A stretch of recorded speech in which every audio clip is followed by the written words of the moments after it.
Cape Cod Broadcasting weaves the listening environments of 99.9 WQRC, Ocean 104.7, WFCC Classical 107.5, Cape Country 104, and CapeCon.com's website experience to reflect the lifestyles of the people who live, work, and play on Cape Cod. We hope that you enjoy this podcast. I'm Matt McCarthy, and this is Sunday Journal. Well, believe it or not, summer is on the way, and plenty of visitors to Cape Cod will walk through the John F. Kennedy Hyannis Museum. It's one of the largest tourist attractions on Cape Cod. They open for the spring season tomorrow.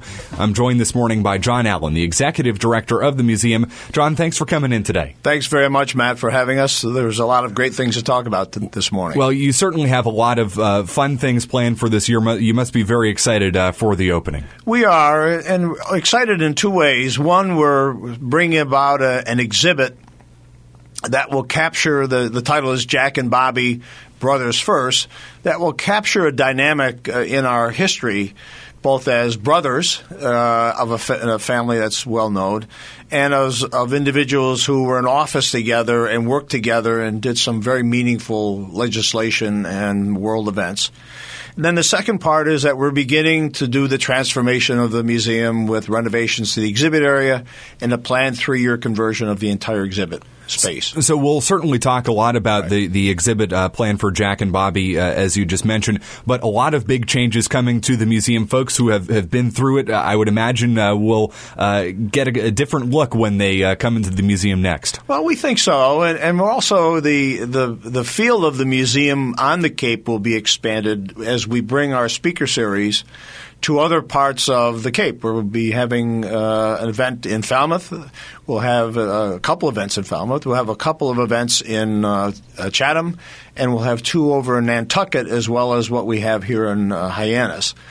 So our speaker series has been broadened geographically to touch more of the families, youth, and visitors on the Cape and Islands. And also it's been giving us an opportunity to bring in names and people who will really bring richness of what we're all about. And how many years have you been doing this speaker series?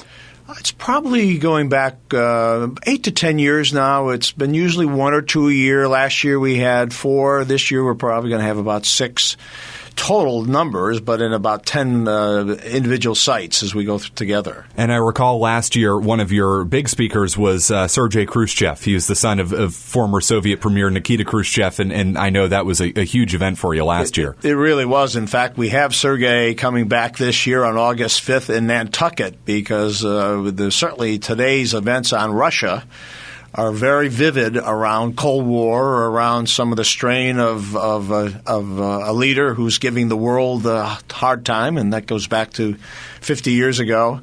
So that the relevancy of Sergei, both on President Kennedy and his dad and Russia today, will be, I think, well received. And what can folks expect from that conversation? Because there's a lot of interest in it last year. I know he talked about his father's relationship with President Kennedy. Is that going to be more of the same this year? Well, it'll be probably somewhat amplified a little bit more. Obviously, the dynamic it goes around the questions of the interviewer, and we have Rob Sennett, who is our moderator extraordinaire, who really puts together questions. I would say this. I think his ability to tie events of that era that are on people's minds, the Cuban Missile Crisis, the Vienna Summit, and certainly a dynamic of 2 world leaders who were kind of in different places but came together.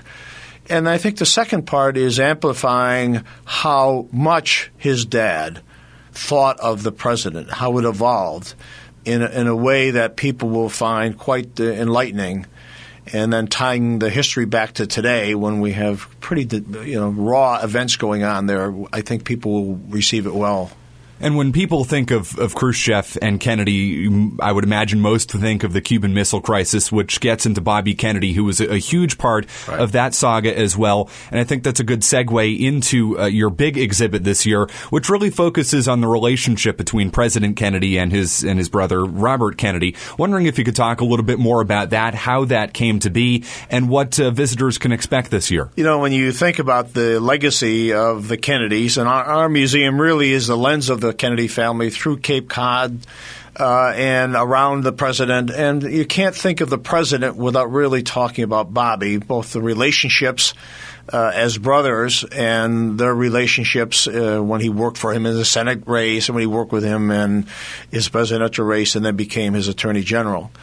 And you really watched the growth of two people right in front of our eyes, as professionals, president and attorney general, and as brothers who were doing some very meaningful work for people here in the United States and really on a world platform.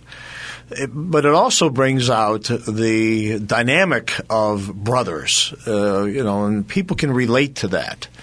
And photos speak volumes, and kind of stories speak volumes about the dynamic, not only of the event but of the relationship. And there really is going to be a great view, because when you see the relationship from brothers, you watch it from the family side, which includes his mom and dad to his brother and sisters, and you'll see that there. And then you'll see events of them individually or together that tie to world events.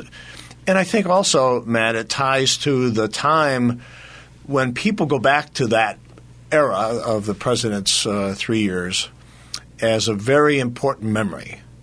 And in many ways, what the museum does is we keep the memory alive. And these videos and the interactive exhibits and the photos and the storyline will give a very rich tour of both brother as people working together and running their country, and as brothers who were part of the Kennedy family. So we're excited on that.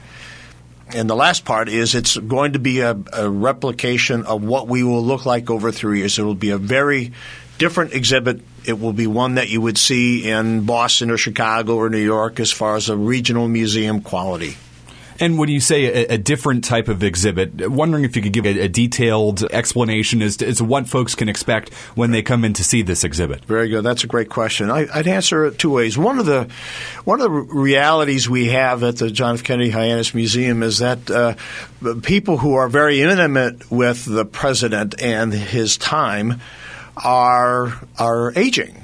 And we have younger people coming in, like your age and everyone in between yours and mine. And it's our goal that everyone who comes through our door will be educated around the Kennedy story that we represent. And what the exhibit this year and the exhibits going forward, we've been static around videos and photos and images that have been very rich and really effective. Now we'll be able to take photos and images and videos and build in interactive displays, one where an individual, whether they're 4 or 94, could engage with that exhibit. And really, museums today are about the experience. The relevant museums in the world and in our country, whether they're small and regional like us or whether they're the big names, are building in exhibits that get the visitor engaged, and they then experience the information, the history, the exchange. So we have that.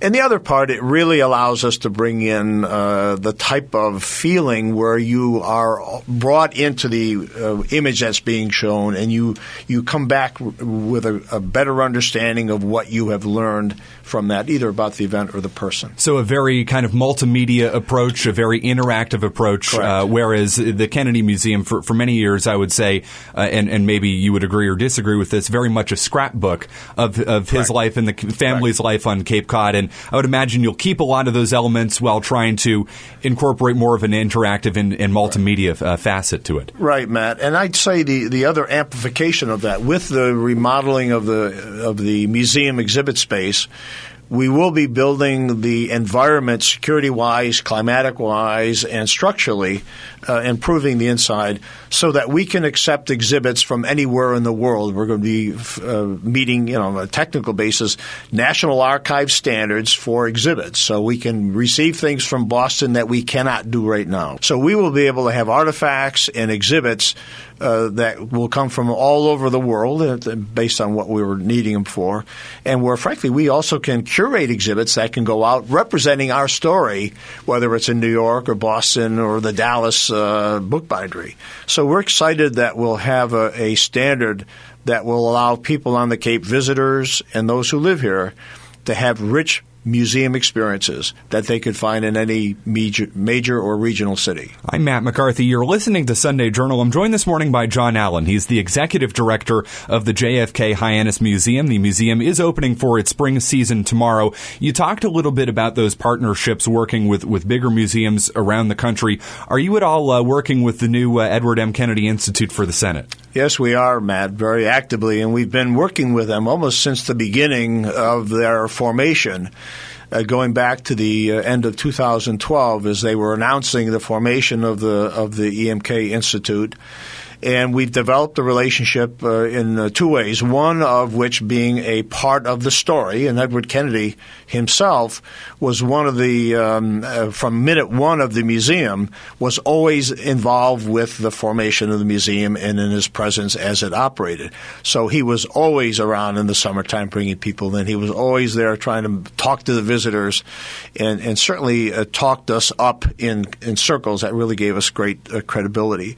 And so the Edward M. Kennedy identity is very much with our museum. And secondly, when a senator passed, Vicky and he had decided that they would gift the main house, the main Kennedy residence, to the EMK Institute.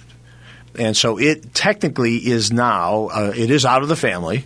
But the family uses it actively and around the requirements that are in place and the opportunities. But it's really built more now as almost like a private museum. It won't be open to the public. They really are now, to be honest, beginning to assess what the role of the house is. They haven't focused on that heavily because they've been focused on opening the Institute in Boston that opened on Monday, the 31st. So I think the fact is we will be important because we actually have had groups that have been meeting there, Matt, who they start their tours at our museum, which gives them the feel of the Kennedy-Hyannisport connection, the dynamic of the family and the dynamic that house played in the family, both as in their political life and in their private life, of happy times and of sad times. So we've been able to be involved in meetings that they've had over the last year and a half, and their guests start with us. And we've also been able to have events there ourselves for some of our supporters and sponsors who help us. So we have a great mutual relationship. A lot of people come through your doors each year. It is one of the major attractions on Cape Cod for tourists. About how many people do you have come through your doors each year?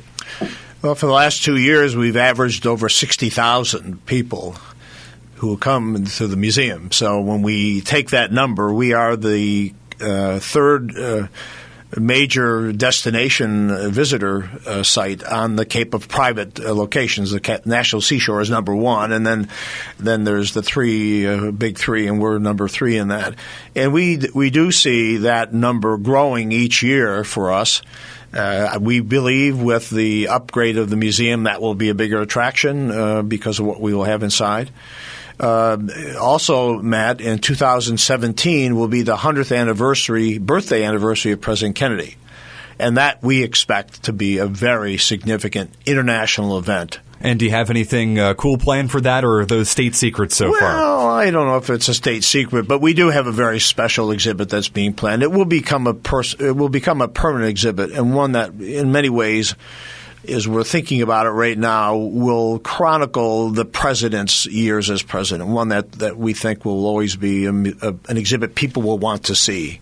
So we're excited. We're in the kind of discussion stage, so stay tuned. I'm Matt McCarthy. You're listening to Sunday Journal. We're joined this morning by the executive director of the JFK Hyannis Museum, John Allen. We talked a little bit earlier, John, about your speaker series, which I know has expanded really tremendously over the past few years. It sounds like you have a lot of speakers coming to town this year. Do you have any announcements or any hardcore plans on who will be here? I know we talked about Dr. Khrushchev.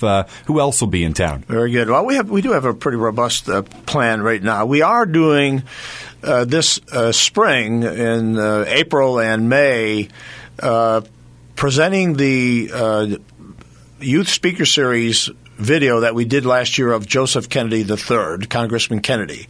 And he talked about public service. And it's a very, for whatever your age, it's a very compelling and enticing delivery and engagement, because you really see and hear this young 34-year-old congressman who's a Kennedy talking about why he's doing what he's doing. And talking directly to the young people who were there of why it's important for them to recognize it isn't an age issue. And he gave a list of people who were in their young years who did major things around the world and over ages. But it's also it's something that's important to them personally and how they can grow. So it was, for us, it was a real capstone to the launch of a youth speaker series. So we'll be doing that for high school students in Chatham, in Falmouth, and in Nantucket, as well as here in Hyannis. We are going to be bringing in Rory Kennedy on July 22nd at the Barnstable Night Auditorium. Rory this year had a documentary that she made called Last Days of Vietnam. She is a producer and director of very high-quality videos and documentaries. And her documentary was important because it was up for an Oscar back in February. It was one of 5 nominated for Best Documentaries. She also will be doing that. This is the 50th anniversary this month, April, of the start of the Vietnam War. So it will be a very significant topic around the summer. So we're expecting a major crowd. It's already being screened. You can see it on HBO. It's being shown under a theatrical screening with the American Experience. But it's very moving, and it's very telling to people of all ages about probably a time most people, Matt, don't go back to. And it really was well received both in the Sundance Film Festival. So we're excited on that. We have on August 5th Bobby Kennedy Jr. speaking here in Hyannis, and he'll be talking about both the dynamic of brothers, the president and his dad, and going back to some of the events there. He's a very dynamic speaker, a very compelling speaker. We've had a chance to have conversation with him in groups. And the other part is really talking about the whole legacy of what happened on Cape Cod, the history that is here, starting certainly with some of the activities of the family, but also particularly focusing on the president, so that people particularly on Cape Cod or here in Hyannis will hear about intimate details on the morning he was elected, and hear intimate details about the dynamics between Khrushchev sending his first letter to President Kennedy, and he opens it up on his patio having coffee, and the emissary was waiting for the president to accept this correspondence from Premier Khrushchev, to some of the events that took place around the family years and years there. So we'll have a better understanding for any visitor of the relationship of Cape Cod to the Kennedy family. Well, John, a big spring and summer coming up at the JFK Hyannis Museum. I know you're very excited about it, and we'll certainly be in touch with you throughout the summer as this continues to go on. Unfortunately, we're just about out of time, but I wanted to thank John Allen, the executive director of the JFK Hyannis Museum, for joining us here this morning. We do appreciate you coming in today. Well, thanks very much, Matt. We look forward to seeing our visitors, both those here on the Cape and those who are visiting with us, but we hope to hear comments if they have observations, but thanks for having me. I'm Matt McCarthy, and you're listening to Sunday Journal. This podcast is a presentation of Cape Cod Broadcasting, which is solely responsible for its content. Thank you for listening. For more information, please visit us at capecodbroadcasting.com.